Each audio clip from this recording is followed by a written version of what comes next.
គ្រាន់តែគល់ឈើម្ដុំតូចនេះសោះឆ្នៃកែវទឹកបានយ៉ាងស្រស់ស្អាតរបស់គាត់និយាយទៅមិនសរសើរបានគាត់ពិតជាមានគំនិតក្នុងការឆ្នៃបណ្ឌិតធ្វើកែវទឹកឲ្យស្អាតខ្លាំងមែនទែនអូនិយាយទៅមិនសរសើរបានឥឡូវចង់ដឹងថាកែវទឹកនេះពេលគាត់ធ្វើឲ្យស្អាតប៉ុណ្ណាអីចឹងតាមទស្សនាវីដេអូនេះទាំងអស់គ្នាបងប្អូនពីការធ្វើរបស់គាត់ចឹងដំបូងក៏ចាប់ដើមយកអាឈើហ្នឹងទៅដោតក្នុងម៉ាស៊ីនវិលបន្ទាប់មកក៏ចាប់ដើមយកដែកឈូសវាធ្វើជារូបរាងកែវទឹកហ្នឹងបងប្អូននិយាយទៅកែវទឹកហ្នឹងពេលគាត់ធ្វើឲ្យអូ my god បងប្អូននិយាយទៅស្អាតខ្លាំងមែនទែនកប់សេរីយោតែម្ដង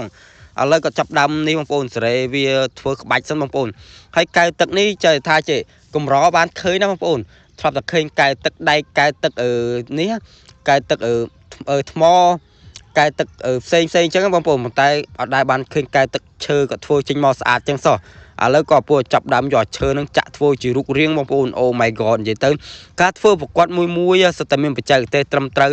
គាត់មិនជាធ្វើណាបងប្អូនដោយសារតែគាត់មានជំនាញផ្នែកហ្នឹងហើយចឹងបានគាត់អាចធ្វើកែវទឹកមួយបានយ៉ាងស្រស់ស្អាតរបស់គាត់និយាយទៅគាត់មិនធ្វើតែកែវទឹកមួយមុខទេសូម្បីតែជ្រុញសំបីតែត្បាល់សំបីតែធូបការអីក៏ធ្វើចេញមកពីឈើអញ្ចឹងស្អាតខ្លាំងមែនទែនណាគាត់ធ្វើបានច្រើនទៀតនិយាយទៅឥឡូវចាំមើលទាំងអស់គ្នាទេបងប្អូនពេលដែលគាត់ធ្វើឲ្យចង់ដឹងថាស្អាតប៉ុណ្ណាអីចឹងឥឡូវក៏ចាប់ដើមនេះបងប្អូនសេរីវាធ្វើរូបរាងម្ដងបងប្អូនអូ my god បងប្អូននិយាយទៅកប់សេរីយកតែម្ដងមិនសើបានការធ្វើប្រកួតហេបងប្អូនឥឡូវឃើញតែចេញរូបរាងតិចបងប្អូននិយាយមើលទៅចូលភ្នែកខ្លាំងមែនទែនបងប្អូនកែវទឹកក៏ធ្វើចេញមកអូ my god បងប្អូនកែវទឹកនេះបើសិនជាធ្វើលក់ដឹងបានតម្លៃថ្លៃហ៎បងប្អូនព្រោះថាគាត់ធ្វើចេញមកស្អាតចឹងបងប្អូនហើយធ្វើចេញមកពីឈើទៀតឈើធ្លាក់អត់បែកទេណាប៉ុន្តែថ្មដូចជាកែវនេះអីធ្លាក់មកបែកបងប្អូនអូ my god បងប្អូនអូនិយាយទៅអែមខ្លាំងមែនទែនកប់សេរីយោតែម្ដងមិនសើមិនបានណាទឹកដៃផុកគេធ្វើចេញមកអែមខ្លាំងមែនទែនបងប្អូននិយាយទៅមិនសើគាត់បានមានពាក្យសើគាត់អីឥឡូវចាប់ដើមចេញរូបរាងតិចអីបងប្អូនមើលទៅស្រស់ស្អាតខ្លាំងមែនទែនចាំមើលពេលគាត់ធ្វើឲ្យគាត់យកទៅលាបថ្នាំយកទៅអីផ្សេងទៅខាត់ទឹកអីទៀតដល់បាត់ហើយបងប្អូននិយាយទៅមើលទៅស្អាតខ្លាំងមែនទែនឥឡូវក៏ពោះចាប់ដើមចាក់វាឆ្នោត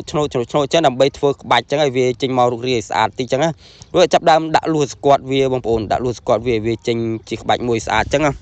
ហើយការធ្វើប្រកួតគឺដូចការធ្វើជ្រុញចឹងដូចគាត់ធ្វើជ្រុញចឹងប៉ុន្តែគាត់ថា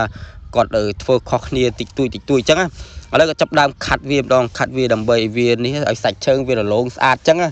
អូនិយាយទៅមិនសើបានគាត់ពិតជាមានជំនាញខ្លាំងមែនទែនបងប្អូនជំនាញក្នុងការច្នៃប្រឌិតវត្ថុប្រើប្រាស់ផ្សេងបានច្រើនខ្លាំងមែនទែនឥឡូវចាំមើលក៏ធ្វើទៀតចាំមើលអស់គ្នាទៀតបងប្អូនខ្ញុំក៏អត់ទាន់ដឹងដែរអូនេះអាថ្មលឿងហ្នឹងពេលដែលគាត់ដាក់ខាត់ជាមួយនឹងអាឈើហ្នឹងហើយនិយាយថាអាសាច់ឈើចេញមកស្អាតខ្លាំងមែនទែនខេបងប្អូនអូ my god និយាយទៅប៉ុន្តែមិនបាច់ចាំបាញ់ថ្នាំក៏បានដែរនេះប៉ុន្តែក៏មើលទៅឃើញថាស្រស់ស្អាតដែរប៉ុន្តែមិនបាច់ចាំយកទៅបាញ់ថ្នាំទេនេះ